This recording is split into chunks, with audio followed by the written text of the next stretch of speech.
Hey Southo, it's Mrs. Z back with another Read Aloud. This is another Fair Act book, a celebration of the Voting Rights Act of 1965.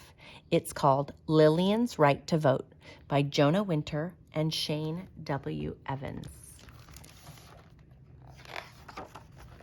Lillian's Right to Vote, reading with permission from Schwartz and Wade Books. A very old woman stands at the bottom of a very steep hill. It's voting day. She's an American, and by God, she is going to vote. Lillian is her name.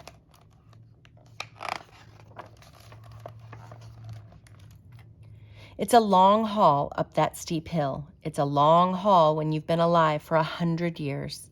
It's a long haul when you've lived the life that Lillian has and walked so far in her shoes. When Lillian looks up, it's more than blue sky she sees. She sees history. Lillian sees her great-great-grandparents, Elijah and Sarah. They're standing side by side on an auction block. Sarah is holding their baby, Edmund. They are being sold as slaves in front of the very same Alabama courthouse where rich white men and no one else are allowed to vote. Lillian starts her slow climb. Though the sun shines brightly, Lillian sees a dark time from years long past. She sees her great-grandpa Edmund, now grown. He is owned by another man, forced to pick cotton from daybreak to nightfall, right here in this country where it is written that all men are created equal. He sure doesn't have the right to vote. In fact, he doesn't have the right to do much at all until after the Civil War, which will end slavery. As Lillian inches up the hill past one neighbor's house and then the next, she sees her great-grandpa Edmund on his way to vote for the first time, thanks to a law that was passed in 1870. The law is the 15th Amendment to the U.S. Constitution, which says that American citizens' right to vote shall not be denied or abridged on account of race, color, or previous conditions of servitude. Even though the law does not allow women to vote, Great-Grandma Ida is with her husband. Lillian feels their dignity and their pride as they enter that courthouse for the first time. But as Lillian continues and the hill gets steeper, but that hill is steep, she sees what happens just 20 years later, right here in Alabama. There's her grandpa Isaac at the courthouse being charged a poll tax to vote. A tax he doesn't have the money to pay. So much for that 15th Amendment, so much for Grandpa Isaac's right to vote. Lillian pauses to catch her breath, hearing now the voice of her Uncle Levi. He is telling about those tests that he was forced to take when he tried to vote, and about the sneer on the registrar's face when he asked how many bubbles are in a bar of soap. Her uncle's lips go tight as he recalls being asked to name all 67 judges in the state of Alabama, and being turned away when he failed to answer such questions.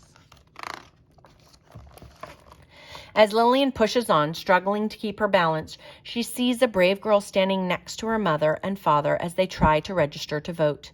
The year is 1920, and the 19th Amendment has just passed, a law allowing women to vote. The girl is Lillian herself with her mama and papa. They are being chased away by an angry mob. There's Mr. Bentley, the barber, and Mr. McCrory, who owns the ice cream shop. She feels the firm grip of her mother's hand as they run through the streets back home. And though today the birds are singing and the people are smiling, Lillian sees in vivid orange and bright red the cross burning on the lawn of her girlhood home, set aflame by the same angry mob just because her parents wanted to vote. This is something she will always see. Lillian stops in her tracks, unable to keep going. As she stands there, she sees herself trying to register to vote for the very first time. She sees the blank piece of paper on which she must write down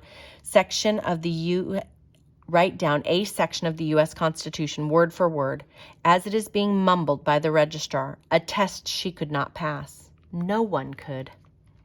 "Are you going to vote?" she asks the young man who passes her on her route. "Yes, ma'am," he answers. "You better," she says, and she means it. For Lillian sees the funeral procession for a man named Jimmy Lee Jackson, a 26-year-old shot by a policeman over nothing more than taking part in a peaceful protest. It is March 1965. All he'd wanted was justice and the right to vote. Looking up to the top of the hill, Lillian wonders how she'll ever make it. It looks so far, and she is so tired. Though her feet and legs ache with 100 years of walking, what fuels her ancient body is seeing those 600 people beginning a peaceful protest march from Selma to Montgomery. People who, though they don't know it yet, will be stopped on a bridge in Selma by policemen with clubs. All they want is justice and the right to vote. At the front is future Congressman John Lewis, whose forehead will always bear the scar from where he was beaten. As long as Lillian still has a pulse, she is going to vote. And so she keeps on climbing, keeps on seeing, this time the second march from Selma. This march also ends on the bridge in a prayer led by the Reverend Martin Luther King Jr., whose dreams of justice for African Americans are already famous. Wherever he went, he lifted people up with his words. And his words still lift up Lillian, who, seeing the top of the hill, is not about to stop. Footstep by footstep, she keeps on going. Just as the marchers from Selma to Montgomery keep on going through the cold and rain, finally making it all the way to Montgomery on their third march, she sees them all: Martin Luther King, John Lewis, rabbis, priests, and 25,000 others. Lillian is there. She can still hear Reverend King asking how long they would have to wait for justice. She can still feel the power of his voice when he says, "Not long." And she takes those final steps to the top of the hill.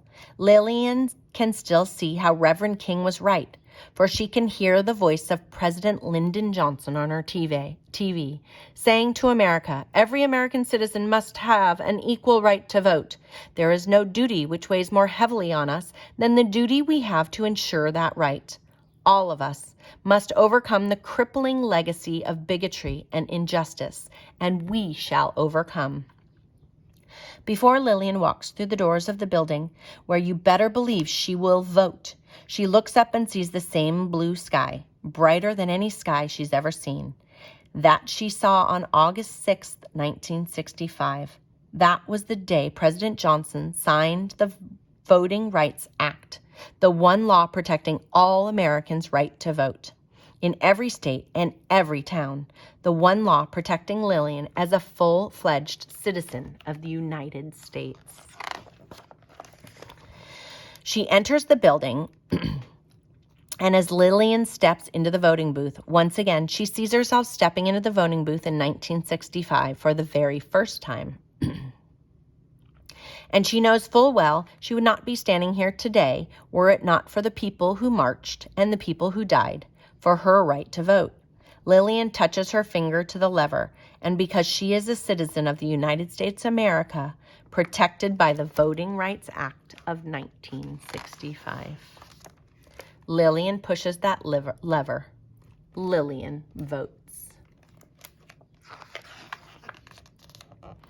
And then in the back, there's an author note. Gives you a little more history behind Lillian and the rights of voting. And that is Lillian's Right to Vote, a celebration of the Voting Rights Act of 1965.